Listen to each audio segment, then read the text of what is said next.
إن الحمد لله نحمده ونستعينه ونستغفره ونؤمن به ونتوب إليه ونعوذ بالله من شرور أنفسنا ومن سيئات أعمالنا من يهده الله فلا مضل له ومن يضلله فلا هادي له وأشهد أن لا إله إلا الله وأشهد أن محمدا عبده ورسوله أما بعد فإن خير الحديث كتاب الله وخير الحدي هدي محمد صلى الله عليه وسلم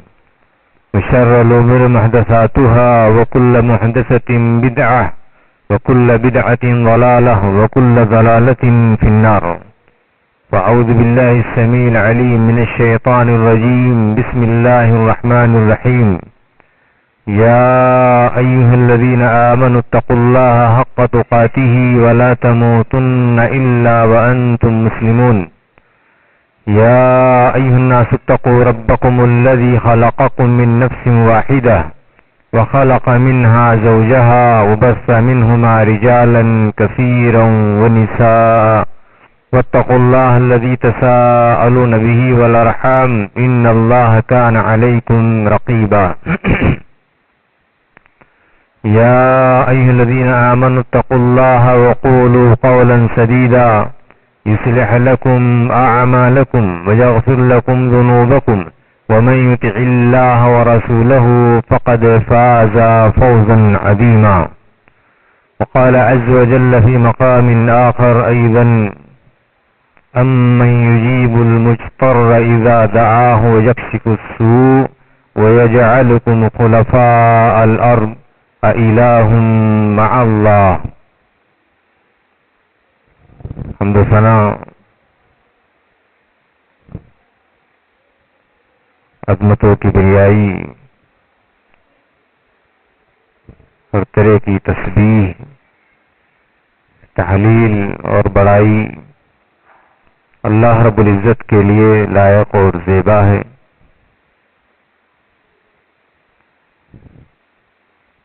جس نے اس کائنات کو وجود بخشا، کائنات کی چھوٹی سے چھوٹی اور بڑی سے بڑی تمام مخلوقات کو اللہ تبارک تعالی نے ایک نظام اور ایک قانون کی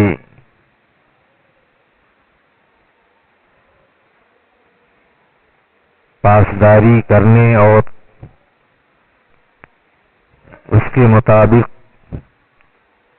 ہر چیز کو اللہ تبارک تعالی نے پابند بنایا.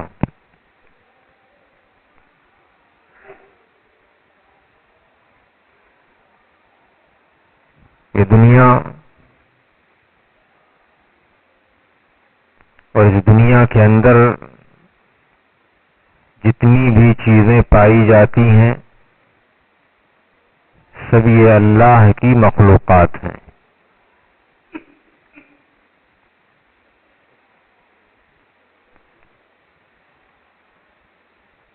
یہ مخلوقات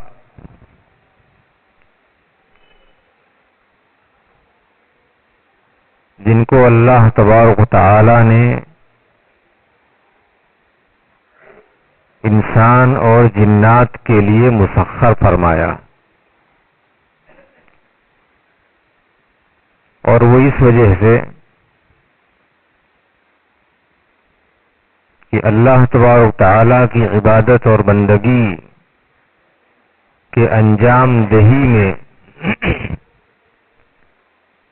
انہیں کسی طرح کا کوئی ایسا بہانہ نہ ملے کہ وہ اللہ کے سامنے کوئی عذر پیش کر سکے. یا آسمان اور آسمان کے اندر موجود تمام چیزیں اللہ تبارک تعالیٰ نے انہیں مسخر کر دیا ہے انسان کی خدمت کے لیے. سورج کا نکلنا اور اس کا ڈوبنا، سورج کے ہوتے ہی دن کے اجالے اور سورج کے ڈوبتے ہی رات کی تاریکی، یہ اللہ کا اس دنیا کے اندر ایک نظام ہے۔ اسی طریقے سے چاند اللہ کی بڑی مخلوقات میں سے ایک بڑی مخلوق ہے جو اللہ کے حکم کی تابع داری میں مشغول ہے۔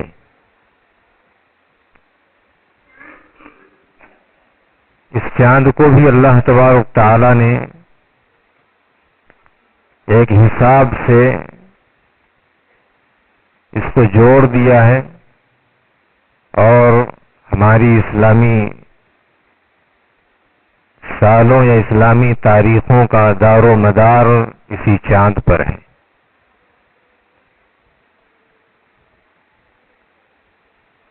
ابھی ہم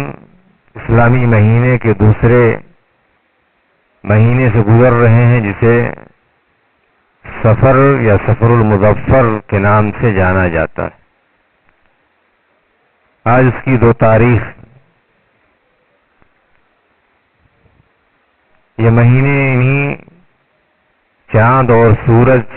کی گردشوں پر مبنی ہیں، اور اللہ تبارک تعالی نے انہیں ایک حساب کا پابند بنا دیا ہے۔ ہر ایک اپنی محور میں گردش کرتے ہیں۔ سورج اپنے مدار میں چکر لگاتا ہے اور چاند اپنے مدار میں۔ کسی میں کوئی ٹکراؤ نہیں ہے، اور اللہ کی بے شمار دوسری مخلوقات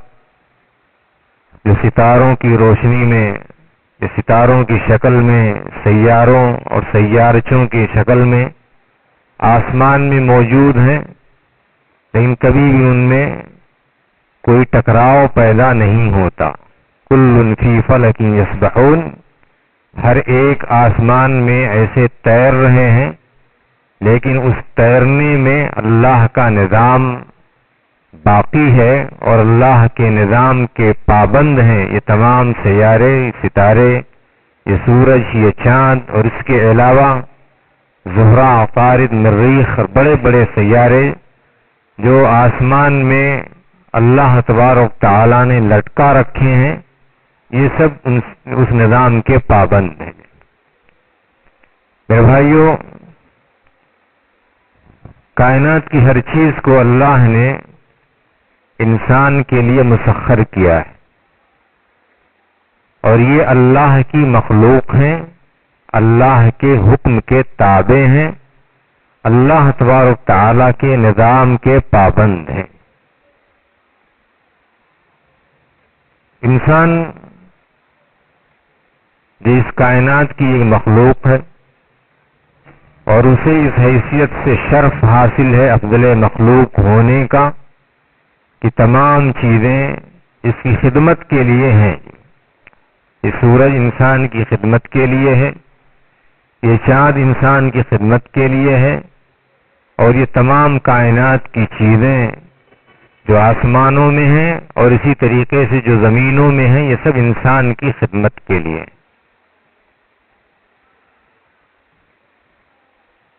جو مخلوق اتنی اہم ہو اور اتنی افضل مخلوق اس کائنات کی ہو، وہ کائنات کی دوسری مخلوقات سے خوف زدہ ہو جائے، ڈر جائے، اور کسی بدعقیدگی کا شکار ہو جائے، تو یقیناً یہ اسی وقت ہوگا جب انسان عقدی طور پر اعتقاد کے اعتبار سے جب وہ کمزور ہوگا۔ آج آپ دیکھیں گے کہ یہ مہینہ جس مہینے سے ہم لوگ گزر رہے ہیں، اسلامی سال کا یہ دوسرا مہینہ جو سفر کے نام سے جانا جاتا ہے، اللہ کے مہینوں میں سے ایک مہینہ ہے جسے اللہ تبارک تعالی نے بنایا ہے، قرآن کریم کی وہ مشہور آیت کہ ان عدت الشہور عند اللہ 12 شہرا فی کتاب اللہ یوم خلق السماوات والارض منها 4 حرم. یہ 12 مہینے جو سال کے ہیں، یہ اللہ تبارک تعالی نے انہیں متعین فرمائے ہیں. یہ سفر مہینہ بھی سال کے انہی مہینوں میں سے ایک ہے. لیکن آج ہمارے یہاں اس مہینے کو لے کر کے بہت ساری بدعقیدگیاں پائی جاتی ہیں، اور یہ اس وجہ سے یہ انسان اپنی ذات میں غور نہیں کرتا یا اپنی غلطیوں کے بارے میں یہ نظر ثانی نہیں کرتا، اور یا پھر اللہ تبارک تعالی کے تئیں اس کا عقیدہ درجہ کمزور ہو جاتا ہے. تو کوئی بھی چیز اس انسان کو لرزاں کر دیتی ہے. حالانکہ اللہ تبارک تعالی کی ذات کے ساتھ جس کی وابستگی ہو اور جو اللہ کو اپنا معبود جان لے، اپنا خالق اور مالک جو سمجھتا ہو، وہ کائنات کی کسی چیز کے اندر ضرر کا، نقصان کا، تکلیف کا کوئی بھی عقیدہ اس سے نہیں جوڑتا، اور ہر چیز کو اللہ تبارک تعالی کے سپرد کر دیتا ہے. میرے بھائی، اس مہینے کے آتے ہی مسلمانوں کا ایک بڑا طبقہ ہے جو اس مہینے کو منحوس سمجھتا ہے. اس مہینے کو منحوس سمجھتا ہے. منحوس ایک کلمہ ہے جو لوگوں نے رائج کر لیا ہے کہ اس مہینے کے آتے ہی نحوستیں نازل ہونے لگتی ہیں. اب انسان یہ بھول جاتا ہے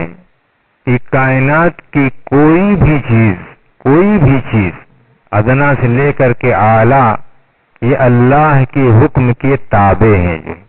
اور اس پوری کائنات میں اللہ کی مالکیت ہے اور اس کی حکومت ہے. وہ ذات جو ایک پتا بھی بغیر اس کی مرضی کے ہل نہیں سکتا، کون سی ایسی چیز ہے جو بغیر اس کی اجازت کے اس کائنات کے اندر ایسی داخل ہو جائے جو کسی انسان کو نفع اور نقصان پہنچانے کی ذمہ دار ہو؟ میرے بھائیو، سب سے پہلے تو ہمیں اپنا عقیدہ اس طور پر مضبوط کر لینا چاہیے کہ کائنات کی ہر چیز یہ اللہ کی مرضی کے اوپر ہے. جو کوئی بھی چیز بغیر اللہ کی مرضی کے نہیں ہوتی ہے. نفع اور نقصان کا مالک اللہ تبارک تعالی ہے. کوئی انسان کسی کو نفع نہیں پہنچا سکتا، کوئی انسان کسی کو ضرر نہیں پہنچا سکتا جب تک کہ اللہ تبارک تعالی کی ذات، اللہ کی مرضی کا اس میں دخل نہ ہو جائے. اسی لیے اللہ کے نبی صلی اللہ علیہ وسلم اپنی سواری پر حضرت عبداللہ ابن عباس رضی اللہ تعالیٰ عنہ کو بٹھائے ہوئے تھے، اور وہ چھوٹے صحابہ میں ان کا شمار ہوتا ہے. اللہ کے نبی صلی اللہ علیہ وسلم نے پیچھے سے اپنا ہاتھ ان کے پشت پر مارا اور کہا، یا غلام انی اعلمک کلاما، میں تمہیں کچھ باتیں بتانا چاہتا ہوں، او اعلمک بکلمات، میں تمہیں چند باتیں بتلانا چاہتا ہوں، ہاں ان باتوں کو تو یاد کر لیجے. احفظ اللہ یحفظک، کہ تو اللہ تبارک تعالی کو یاد کر لے، اللہ تبارک تعالی تجھ کو یاد کر لے گا. کیا معنی یہ ہے کہ دین کی جو بھی باتیں ہیں، ان تمام باتوں کو ٹھیک سے صحیح طریقے سے اس کو سمجھ لو، اور اگر تم اس چیز کو سمجھ لو گے تو اللہ تبارک تعالی کو تم سمجھ لو گے، اور اللہ تبارک و تعالی تمہیں سمجھ لے گا. ہاں، احفظ اللہ یحفظک، کہ اللہ تبارک تعالی کے دین کو سمجھ لو، اللہ تبارک تعالی تمہیں سمجھ لے گا. یعنی تمہاری تمام معاملات کو اللہ تبارک و تعالی حامی اور مددگار ہو جائے گا. احفظ اللہ تجدہ تجاہک، اللہ تبارک تعالیٰ کو یاد کر لو، اللہ کی دین کو سمجھ لو، اور ہر جگہ اللہ تبارک تعالیٰ کی ذات کو تم موجود پاؤ گے۔ معنی یہ ہے کہ اللہ تبارک تعالیٰ کی ذات کا سمجھنا، اور اللہ کی ذات کا سمجھنا یہ ہے کہ اس کائنات کا وہ خالق ہے، اس کائنات کا وہ مالک ہے، اس کائنات کا وہ متصرف ہے، یہاں کسی دوسرے کی حکومت نہیں چلتی، نفع نقصان سب اسی کے ہاتھ میں ہے۔ ہر چیز کا اللہ تبارک تعالی ذمہ دار ہے، اس دنیا میں کسی بھی انسان کی کوئی بھی حکومت نہیں ہے، اللہ کی مرضی ہر چیز میں داخل ہے۔ آگے فرماتے ہیں اعلم، جان لو، اے نوجوان، اے غلام، تو جان لے، لو اجتمعت الانس والجن ان ينفعوک لا ينفعوک، کہ اگر یہ ساری انسانیت اگر یہ جمع ہو جائیں کہ تمہیں فائدہ پہنچائیں تو یہ فائدہ نہیں پہنچا سکتی جب تک کہ اللہ تبارک و تعالی اس میں نفع پہنچانے کا ارادہ نہ کر لے۔ اللہ کی جب تک مرضی شامل نہ ہوگی اس وقت تک کوئی تمہیں فائدہ نہیں پہنچا سکتا۔ اور اسی طریقے سے اگر کائنات کے سارے انسان اور سارے جنات اگر وہ جمع ہو جائیں ان یضروک لن یضروک شیئا الا ما کتبہ اللہ، اگر یہ ساری انسانیت کے لوگ اور سارے جنات مل کر کے اگر تمہیں تکلیف پہنچانا چاہیں تو یہ تمہیں ہرگز تکلیف نہیں پہنچا سکتے، مگر اگر اللہ نے تمہارے لیے تکلیف پہنچنا اگر اللہ نے لکھ دیا ہے تو۔ میرے بھائیو، یہ بنیادی کلمات تھے جن کلمات کو اللہ کے نبی صلی اللہ علیہ وسلم نے حضرت عبداللہ بن عباس رضی اللہ تعالیٰ عنہ کو سکھلایا، اور یہ مسئلہ عقدی مسئلہ ہے، عقیدے کا مسئلہ ہے۔ اور یہاں اس حدیث میں ایک بہت بڑا پیغام ہے، وہ یہ ہے کہ عقیدہ توحید کو بچوں کے دلوں کے اندر یہ بچپن سے اس کو پڑھایا جاتا ہے اور انہیں سکھلایا جاتا ہے۔ جو ہر چیز بچپن سے سکھائی جاتی ہے۔ آج ہمارے یہاں بہت سارے لوگ ہیں، گھروں کی جو بدعقیدگیاں ہیں وہ بچوں کے اندر سرایت کر جاتی ہیں، جو بچوں کے اندر وہ چیزیں پائی جاتی ہیں۔ ماں باپ جس طریقے کا عمل کرتے ہیں اسی طریقے کی بدعقیدگیاں ان کے یہاں پائی جاتی ہیں، اور یہ آپ دیکھیں گے یہ بدعقیدگی یہ جب تک اپنے گھروں سے ختم نہ کی جائے گی، ہر انسان اس کے ختم کرنے کا یا اس کے ختم ہونے کا جب تک وہ سبب نہ بنے گا یہ ختم نہیں ہو سکتی۔ آج آپ دیکھیے گھروں کے اندر مائیں، آج معمولی چھوٹا بچہ ابھی پیدا ہوا، مائیں جب اسے کاجل لگاتی ہیں تو اس کی پیشانی کے اوپر ایک یہاں ٹیکا لگا دیتی۔ بہت سی مائیں ہیں بچہ پیدا ہوتے ہی کالے دھاگے اس کے ہاتھ میں باندھ دیتی ہیں، یا کچھ نگینے لا کر کے اس کو پہنا دیے جاتے ہیں۔ بہت سارے گھروں کے اندر کچھ دوسری چیزیں ہیں جو لوہے یا حدید کی وہ اپنے بچوں کے پیروں میں کڑے کی شکل میں یا ہاتھ میں انہیں کنگن کی شکل میں انہیں پہنا دیا جاتا ہے، اور وہ یہ سمجھتے ہیں کہ اس سے برائیوں سے یا دوسری تکلیفوں سے یا آسیب اور دوسرے اور معاملات سے یہ بچہ محفوظ رہے گا۔ یہ چیزیں جب گھروں کے اندر بچے دیکھتے ہیں تو وہ اس بدعقیدگی کا شکار ہو جاتے ہیں، یا ہم نے بدعقیدگی کو اس بچے کے ساتھ لازم کر دیا ہے۔ تو سمجھنا چاہیے کہ کائنات کی کوئی بھی چیز اس وقت تک انسان کی زندگی میں اثر نہیں ڈال سکتی جب تک کہ اللہ تبارک تعالیٰ کی مرضی نہ ہو۔ اسی لیے اللہ کے نبی نے اس غلام کو متوجہ کر کے اور تنہائی میں اور سفر میں ان کو بتلایا کہ دیکھو احفظ اللہ یحفظک، اللہ کو یاد کر لو، اللہ کے دین کو یاد کر لو، سمجھ لو، اللہ تمہاری حفاظت کرے گا، اور اللہ تبارک تعالیٰ تمہیں دنیا کے اندر سرخرو اور کامیاب بنا دے گا۔ تجدہ تجاہک، تم اللہ تبارک تعالیٰ کو یاد کر لو گے، اللہ کو ہر جگہ تم پاؤ گے۔ کیا معنی؟ معنی یہ ہے کہ جب بھی کوئی معاملہ ہوگا تو اللہ تبارک تعالیٰ کی ذات کا تم سہارا لوگے، کسی دوسرے آدمی کا سہارا تمہاری زندگی میں نہ ہوگا جی۔ اور پھر اس کے بعد اللہ کے میں اے علم کہ اے غلام، جان لے کہ اگر ساری انسانیت اس بات پر جمع ہو جائے کہ تجھے نقصان پہنچائے تو اللہ کی قسم وہ نقصان نہیں پہنچا سکتی مگر جو اللہ نے تمہارے لیے لکھ دیا ہے۔ ایسی اگر یہ فائدہ پہنچانا چاہیں اور اللہ نے تمہارے حق میں فائدہ نہیں لکھا ہوا ہے تو یہ تمہیں فائدہ نہیں پہنچا سکتی ہیں۔ جفت الاقلام، قلم خشک ہو گئے،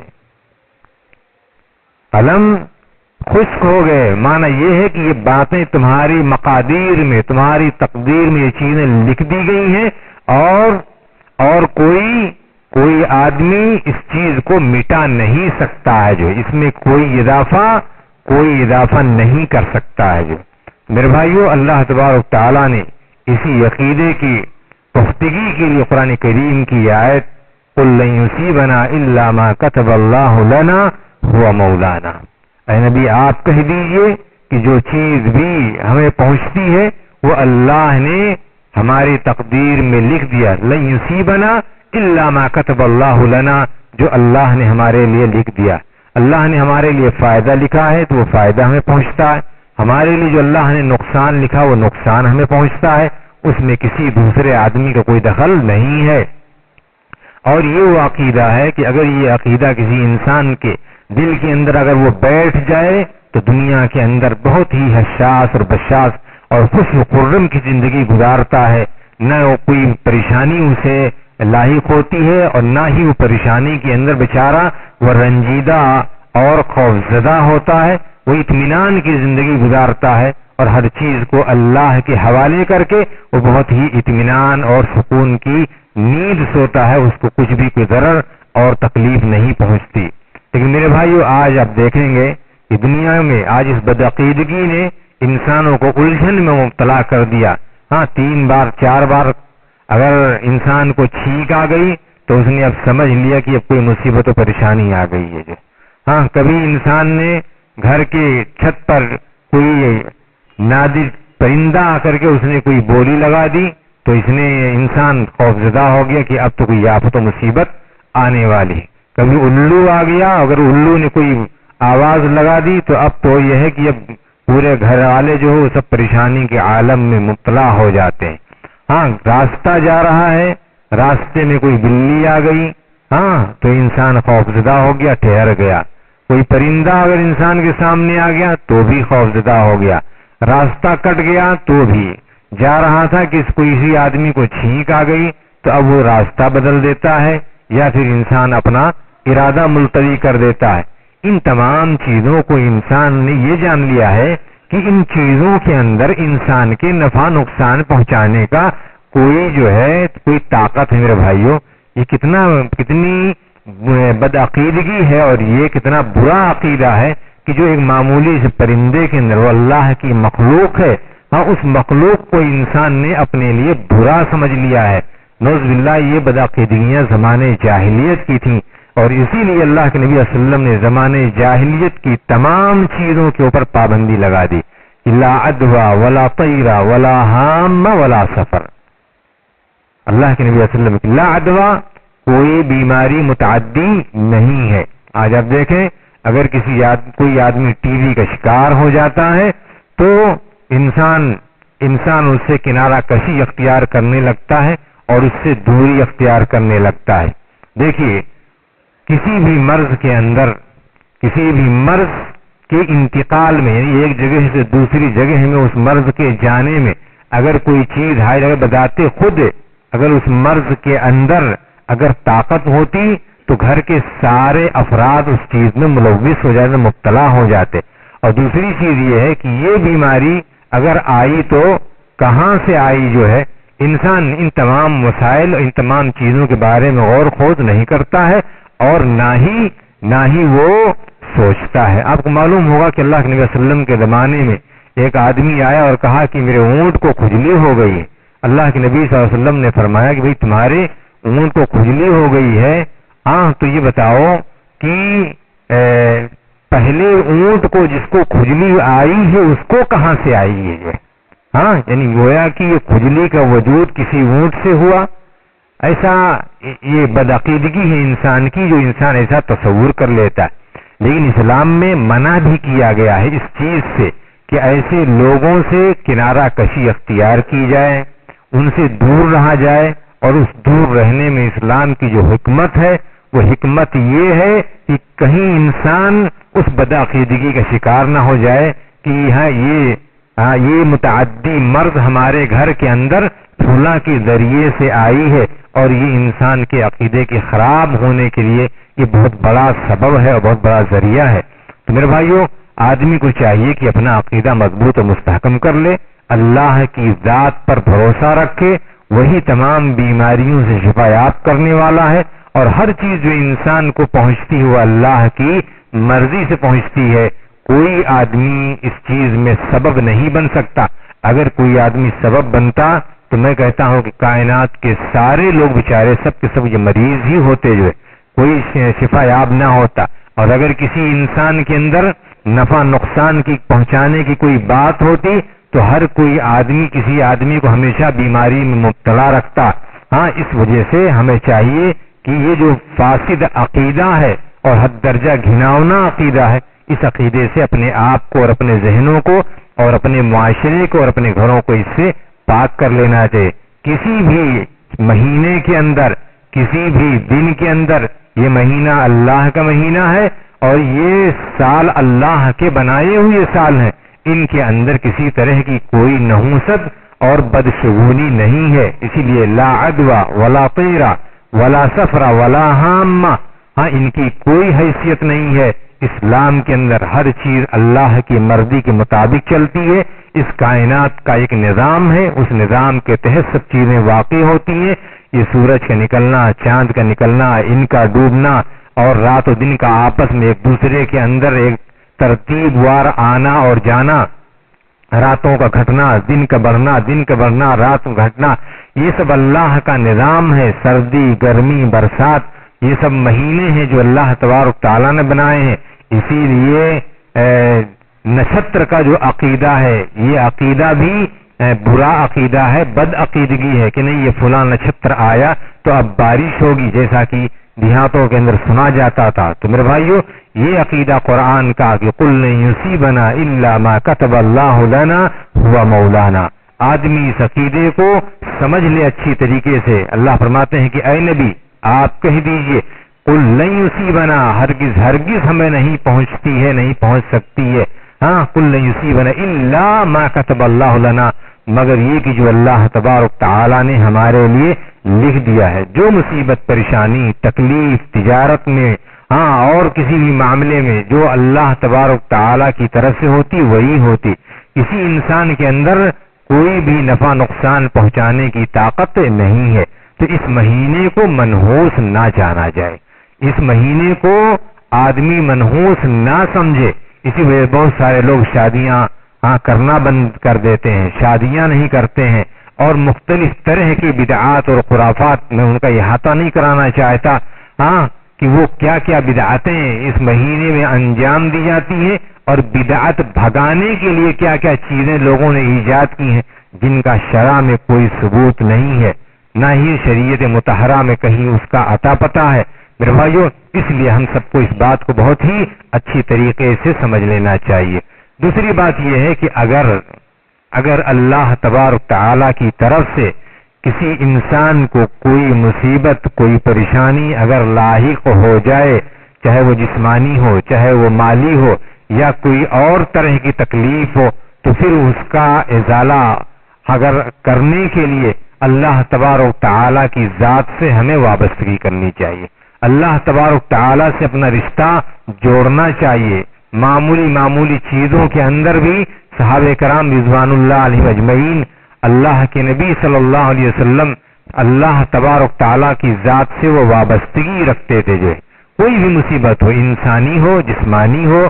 مالی ہو یا اور کوئی چیز ہو، ہر چیز کے اندر صحابہ ہاں اللہ کے نبی صلی اللہ علیہ وسلم یہ سب اللہ تبارک تعالیٰ کی ذات سے وہ میلے رکھتے، انہی سے روتے، اللہ سے روتے تھے اور اللہ تبارک تعالیٰ ہی سے اپنی تمام مصائب اور پریشانیوں کا ازالہ تلاش کرتے تھے۔ اللہ تبارک تعالیٰ فرماتے ہیں امن یجیب المضطر اذا دعا ویکشف السوء ویجعلکم خلفاء الارض االہ مع اللہ، کون ہے وہ جو مجبوروں کا، بیواؤں کا، مسکینوں کا، پریشان حال لوگوں کا، ہاں کون ہے ان کی پریشانیوں کا دور کرنے والا؟ امن یجیب، کون ہے جواب دینے والا؟ ہاں کون ہے جواب دینے والا؟ امن یجیب المضطر اذا دعا، جب وہ پکارتا ہے اس کو تو کون جواب دیتا ہے؟ االہ مع اللہ، کہ اللہ کے ساتھ کوئی دوسرا اور بھی معبود ہے؟ میرے بھائیو، لیکن آج دیکھیں کہ آج انسان معمولی چیزوں میں اللہ تبارک تعالیٰ پر اس کا عقیدہ نہیں ہے۔ بیمار ہو گیا تو انسان جو سب سے پہلی چیز جو اس کے پاس علاج حاضر ہے وہ علاج نہیں کرتا ہے۔ انسان دوسرے علاج میں انسان مشغول ہو جاتا ہے، یا اس کے لیے انسان دوڑ بھاگ کرتا ہے۔ دیکھیے اسلام نے دوا کرانے سے منع نہیں کیا ہے، شفا یابی کے لیے انسان اللہ تبارک تعالیٰ کی ذات کے ساتھ وابستگی کے ساتھ جو ہے انسان ان تمام اعمال کرے، لیکن سب سے پہلے جس ذات سے رجوع ہونا چاہیے وہ اللہ تبارک تعالیٰ کی ذات ہوتی ہے۔ آج آپ بہت سارے لوگوں دیکھیں گے، ان کا تجربہ ہوگا کہ بیچارے وہ علاج کراتے بیچارے وہ تھک گئے، لیکن اللہ تبارک تعالیٰ نے شفا یابی کسی اور چیز کے اندر رکھی تھی۔ ہاں اللہ تبارک تعالیٰ نے انہوں نے اپنے نفس کے اوپر دم کیا، اس میں اللہ نے شفا یابی رکھی تھی۔ یہ وہ تمام چیزیں ہیں کہ سب سے پہلے اپنی ذات سے شروع کرنا چاہیے، اور وہ علاج جو ہمہ وقت آپ کے پاس موجود رہتا ہے اس چیز سے اپنا علاج آپ کیجئے، جو ہے اپنا علاج اس چیز سے کیجئے۔ سورۃ الفاتحہ یہ ایک علاج ہے، جو ہے معوذتین یہ آپ کے لیے علاج ہے اور آپ کی اولاد کے لیے یہ علاج ہے۔ ان تمام چیزوں کا خاص طور سے اہتمام کرنا چاہیے، جو اور وہ چیزیں جو انسانوں نے ایجاد کرنی ہیں جو دوسرے نوع کی چیزیں ہیں، اللہ کی ذات سے ہٹ کر کے انسان جب اللہ کی ذات سے دور ہوتا ہے تو دوسروں اور غیروں کے اندر وہ انسان اپنی شفا یابی رکھتا ہے، تو کوئی کسی مزار کا سہارا لیتا ہے، کوئی کسی پیر و مرشد کا سہارا لیتا ہے، کوئی کسی بابا کے پاس جاتا ہے، کوئی کسی مولوی کے پاس جاتا ہے، اور جب اس کی طرف سے کوئی فائدہ پہنچ جاتا ہے تو اس کا عقیدہ اس سے اتنا زیادہ مضبوط ہو جاتا ہے کہ اس بدعقیدگی کا دوسرے آدمی میں تبلیغ کرتا ہے کہ جو فلانے کا دعا بہت لگتا ہے، فلانے کا دعا بہت لگتا ہے، فلانے بابا کے اندر جو ہے یہ طاقت ہے، فلاں مزار پہ جاؤ گے وہاں اولاد مل جاتی ہے۔ اس نوعیت کی جو ہے تبلیغ ہوتی ہے، اور لوگ اس بیماری میں جو عقدی بیماری ہے، عقیدے کی خرابی ہے، اور آپ یہ جان لیجئے کہ اگر کوئی آدمی عقیدے کے اعتبار سے اگر وہ کمزور ٹھہرا تو دنیا میں اسے راحت و چین نہیں ہے، اور آخرت میں بھی اس کے لیے ناکامی ہی ناکامی ہے۔ جو اسی لیے آدمی کو چاہیے کہ اللہ سے اپنا رابطہ رکھے، اللہ سے اپنی تمام بیماریوں کا، تمام پریشانیوں کا ازالہ اللہ تبارک و تعالیٰ کی ذات میں رکھے ہو، نہ کہ کسی دوسرے کی ذات میں انسان سمجھ کر کے آج اپنا عقیدہ بھی خراب کرتا ہے، اپنی مال دولت بھی خراب کرتا ہے، اور اپنے آپ کو پریشانیوں اور مشکلات میں جو ہے ہلکان کرتا ہے۔ تو میرے بھائیو، جو علاج اللہ تبارک تعالیٰ نے ہمیں دی ہے اس علاج کو سب سے پہلے ہمیں برتنا چاہیے۔ قرآن اللہ تبارک تعالیٰ کی کتاب میں اللہ کا کلام ہے، اس کے اندر اللہ تبارک تعالیٰ نے شفا رکھی ہے، انسان کے دل کی شفا یابی ہے، انسان کے جسم کی شفا یابی ہے، اور انسان کے تمام مشکلات اور پریشانیوں کا اللہ تبارک تعالیٰ نے اسے علاج بنایا۔ اس سے ہم سب سے پہلے اپنا علاج کریں گے۔ اسی لیے ہمارے نبی صلی اللہ علیہ وسلم جو چھوٹے بچے آتے جو نظر بد برحق ہے، اس میں کوئی بھی شبہ نہیں ہے، جو انسان یہاں تک کہ ماں باپ کی بھی نظر لگ جاتے ہیں، نظر بد لگ جاتی ہے اپنی اولاد کو بھی، اس کا علاج کیا ہے؟ اللہ تبارک تعالیٰ نے وہ طریقہ دیا ہے ہمیں۔ جو اللہ کے نبی صلی اللہ علیہ وسلم حضرت حسن و حسین آتے، آپ کے پاس آتے تو سب سے پہلے ان کے سر پر ہاتھ رکھتے اور فرماتے اعوذکما بکلمات اللہ التامہ من کل شیطان وہامہ ومن کل عین لامہ۔ جب آتے آج ہمارے یہاں مائیں اپنے بچوں کے سر کے اوپر ہاں تیل رکھنا نہیں بھولتی ہیں جو، یا ان کو تیل مالش کرنا اور گازا پاؤڈر ملنا ان سب چیزوں میں، لیکن جو اصل علاج ہے اولاد کے لیے شفایابی کے لیے ان سب چیزوں کا وہ اہتمام نہیں کرتی ہیں۔ ہر چیز کے اندر دیکھیں یہ برائیاں بیماریاں کیسے آتی ہیں، در حقیقت یہ شیطان جو آپ کا دشمن ہے اور آپ کو تکلیف میں مبتلا کرنا چاہتا ہے، یہ طرح طرح کے وساوس اس نے اللہ تعالیٰ سے رخصت لے لی ہے انسانوں کو گمراہ کرنے کی، اور اللہ نے اس کو رخصت دے دی ہے۔ اللہ نے امت کو جو امت محمدیہ کو خصوصاً اس کے لیے ایک وسیلہ دے دیا ہے کہ ان ذرائعوں کا وہ استعمال کرے۔ قرآن کریم کی آیتوں کی تلاوت یہ سب سے بڑا علاج ہے جس کو ہم آج بھول گئے ہیں اور ہم اس کا اہتمام نہیں کرتے۔ یا اسی طریقے سے وہ ادعیاء معصورہ جن کا اللہ کے نبی صلی اللہ علیہ وسلم نے اہتمام کیا ہے، اور جب بھی کوئی بیمار آتا اس کے اوپر جو اللہ کے نبی صلی اللہ علیہ وسلم یہ دعا پڑھتے اللہم رب الناس اذهب الباس واشفی انت الشافی لا شفاء الا شفاءک شفاء لا یغادر سقما، اللہ کے نبی صلی اللہ علیہ وسلم یہ پڑھتے ہیں۔ اسی طریقے سے اللہ کے نبی صلی اللہ علیہ وسلم کی دوسری بھی دعائیں ہیں، اسأل اللہ العظیم رب العرش الکریم ان یشفیہ ویعافیہ، جب بھی کوئی آدمی آپ کے پاس آئے تو اس طریقے سے جو ہے اللہ کے نبی صلی اللہ علیہ وسلم نے آپ کے جسمانی علاج کا، جب آپ سونے جائیں اس وقت جو دعائیں معصورہ ان دعاؤں کا آپ خاص طور سے اہتمام کیجئے، اپنے بدن کے اوپر اس کو آپ پھیریے جو ہے، اور قرآن کریم کی کوئی بھی آیت آپ جو ہے اس بیماری کے علاج کے لیے آپ پڑھیں، خاص طور سے سورۃ الفاتحہ جو سورۃ الشفا کے نام سے جانی جاتی ہے۔ اللہ تبارک تعالیٰ نے اس کے اندر بہت شفا رکھی ہے۔ اور آپ کو مشہور واقعہ معلوم ہوگا کہ ایک قبیلہ جس کا سردار کو کسی بچھو نے یا سانپ نے ڈنک مار دیا، وہ پریشان ہو گیا، سارے دوا دارو انہوں نے کرایا، کچھ فائدہ نہ ہوا، تو اس وقت صحابہ کرام کی ایک جماعت وہاں پر پہنچی ہوئی تھی۔ وہاں جا کر کے ان لوگوں نے کہا کہ بھائی ہمارے ملک اور سید اور بادشاہ کو یا قوم کے سردار کو ایسا ہو گیا ہے، کیا تم میں سے کوئی رقیہ کرنے والا ہے؟ وہ بیچارے ایک صحابی جو ان لوگوں کی حرکات سے نالاں تھے، ان لوگوں سے ضیافت کے لیے کہا تھا کہ ہم لوگ دور سے آئے ہیں، ذرا اپنا مہمان بنا لو، ٹھہرنے اور کھانے پینے کچھ انتظام کر دو، لیکن اس بستی کے لوگوں نے ان کی بات نہ سنی اور نہ ہی اپنے یہاں مہمان انہیں بنایا۔ اب ان کو جب ضرورت پڑی تو گئے، تو ان لوگوں نے کہا بھائی مجھے میں تو کچھ لے کر کے ہی ہم لوگ دعا کریں گے جو۔ بہرحال معاملہ طے ہوا اور جا کر کے صحابی نے سورۃ الفاتحہ پڑھ کر کے ان پر دم کیا تو وہ شفا یاب ہو گیا، اور اللہ کے نبی صلی اللہ علیہ وسلم کے سامنے جا کر کے صحابہ نے یہ واقعہ بیان کیا تو اللہ کے نبی صلی اللہ علیہ وسلم نے اس کی حمایت کی۔ معنی یہ ہے کہ قرآن کریم یہ علاج ہے، اس علاج کو اپنانا چاہیے، اور آدمی کو اپنی تمام برائیوں اور تمام بیماریوں اور تمام تر پریشانیوں میں اس قرآن کریم کا سہارا لے کر کے اپنا علاج تلاش کرنا چاہیے۔ اور یہ جو بدعقیدگیاں آج ہمارے معاشرے میں دن کے نام پر، مہینے کے نام پر، سال کے نام پر،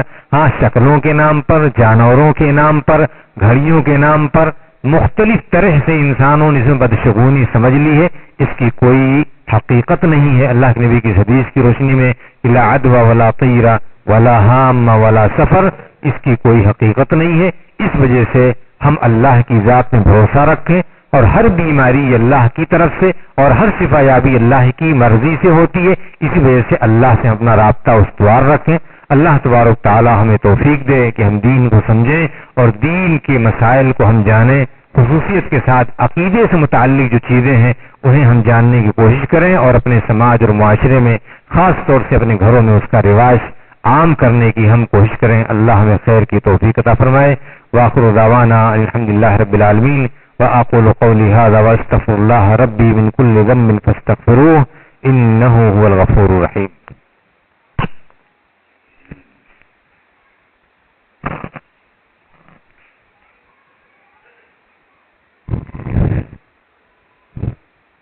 إن الحمد لله نحمده ونستعينه ونستغفره ونؤمن به ونتوب إليه